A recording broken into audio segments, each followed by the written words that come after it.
Subscribe करें मेरे YouTube channel को और सुने राज की जुबानी हिंदी कहानी। हेलो दोस्तों, राम कथा के 5वें एपिसोड में आपका स्वागत है। अगर आपने पहला, दूसरा, तीसरा और चौथा एपिसोड नहीं देखा तो वो एपिसोड आपको आई बटन या डिस्क्रिप्शन में मिल जाएगा। इस एपिसोड में मैं आपको सुंदरकांड की कहानी सुनाऊंगा। इस कहानी में हनुमान का सीता माता से भेंट से लेकर लंका दहन तक की कहानी का वर्णन है। तो चलिए शुरू करते हैं।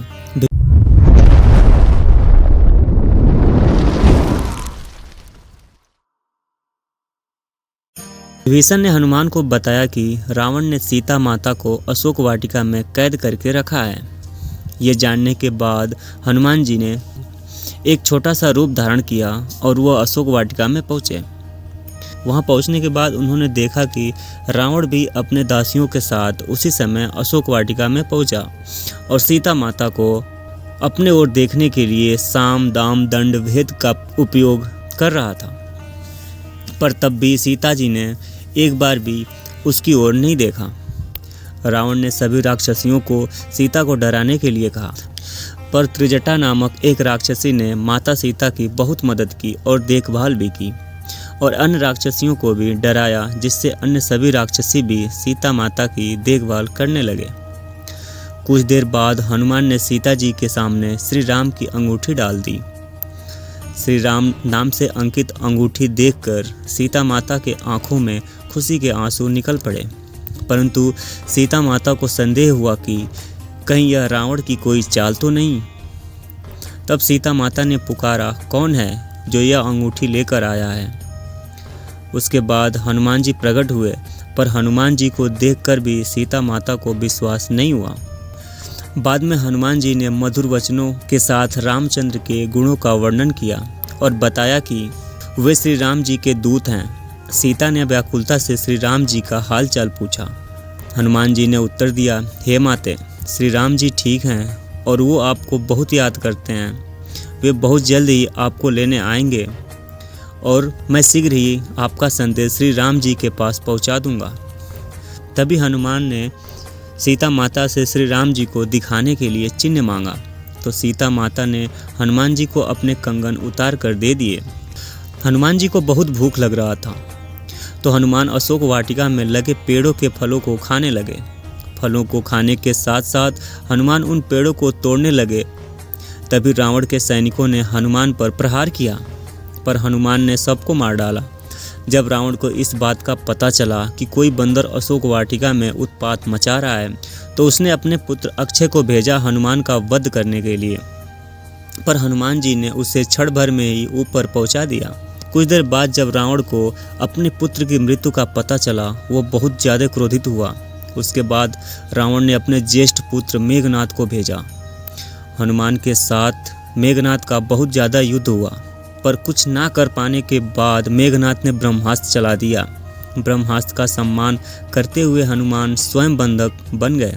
हनुमान को रावण की सभा में लाया गया। रावण हनुमान को देखकर हंसा और फिर क्रोधित होकर उनसे प्रश्न किया, रे बानर, तूने किस कारण अशोक वाटिका को तहस नहस कर दिया?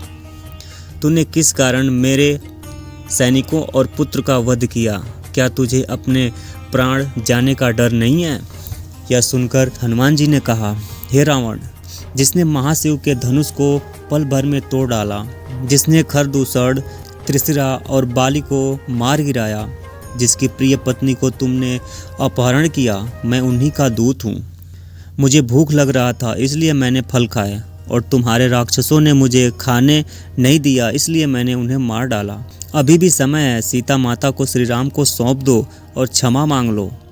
रावण हनुमान की बात सुनकर हंसने लगा और बोला, रे दुष्ट, तेरी मृत्यु तेरे सिर पर है। ऐसा कहकर रावण ने अपने मंत्रियों को हनुमान को मार डालने का आदेश दिया। यह सुनकर सभी मंत्री हनुमान को मारने दौड़े। तभी विभीषण वहां आ पहुंचे और बोले, रुको, दूत को मारना सही नहीं होगा, यह नीति के विरुद्ध है। कोई और भयानक दंड देना चाहिए।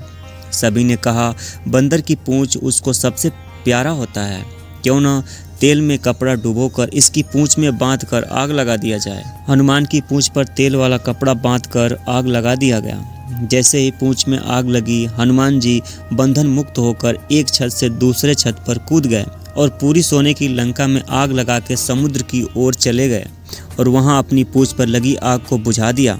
वहां से सीधे हनुमान जी श्री राम के पास लौटे।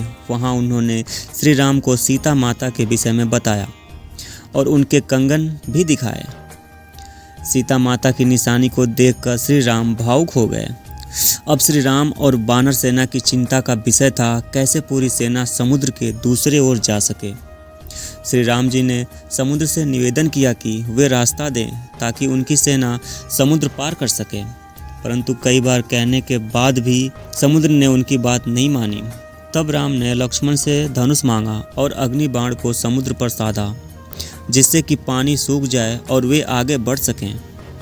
जैसे श्री राम ने ऐसा किया, समुद्र देव डरते हुए प्रकट हुए और श्री राम से माफ़ी मांगी और कहा, हे नाथ, ऐसा ना करें, आपके इस बाण से मेरे में रहने वाले सभी मछलियां और जीवित प्राणी का अंत हो जाएगा।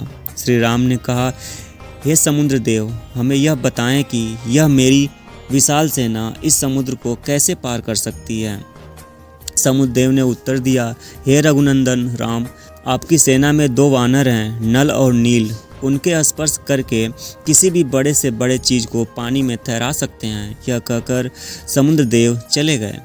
उनकी सलाह के अनुसार नल और नील ने पत्थर पर श्री राम के नाम लिखकर समुद्र में फेंक के देखा तो पत्थर तैरने लगा। उसके बाद एक करके नल नील समुद्र में पत्थर को फेंकते रहे और समुद्र के अगले छोर तक पहुंच गए। सुंदरकांड की कहानी यहीं ख़त्म होती है। अगली वीडियो में हम लंका कांड की कहानी सुनेंगे। तब तक के लिए नमस्कार। वीडियो अच्छी लगी तो वीडियो को लाइक करें। Thank you.